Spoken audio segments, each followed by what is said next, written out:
Not many people know about it. Yeah, they were all very interested, everybody was. Some digger operators who noticed there was something unusual, sticking up out of all this thick mud basically, so they stopped to have a look at that. One giant leap for mankind. Well, if they were horse bones, it was a pretty big horse. If the dog thought he was going to take that home, he was going to have a struggle. The mammoths were discovered at a sand and gravel quarry just south of Shrewsbury, near Condover. We think effectively that they got stuck in a depression in the ground called a kettle hole. They probably went into that to get at the water, and then probably got stuck in the mud at the bottom and either suffocated or drowned.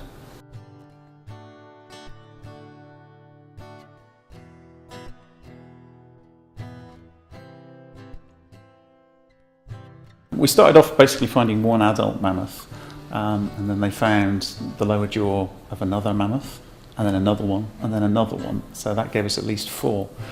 But when we look at the bones carefully, we find that there's actually one bone which doesn't really fit with either the juvenile mammoths or the adults, so there's possibly 5.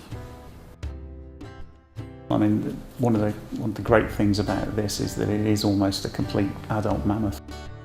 I think as soon as they saw the bones themselves, I think they sort of probably realised what really was, it was something big and that was it. And in fact, internationally they're quite important because when they came to carbon date these bones, they found that they were only 14,000 years old. Prior to that, people thought that mammoths had died out about 18,000 years ago in Britain. Initially, there was no building that was safe enough to put them in Shropshire. There was no a climate-controlled store, so they had to go to Cardiff Museum, where they had some spare space that they could look after them.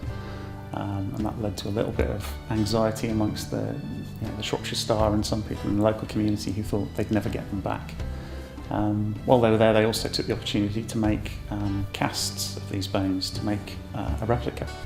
But that replica is now at the Secret Hills Discovery Centre, or Shropshire Hills Discovery Centre in Craigmills. This is actually a thoracic vertebra, so this is part of the backbone of the adult mammoth. And it was something like this that I actually found when I was on the dig all those years ago. I've never found anything where I'm digging. Never found a thing. The professor said there's nothing in the sand and gravel, it's all in the clay that's deposited above. So, unfortunately, we never found anything. But never mind, it's still time.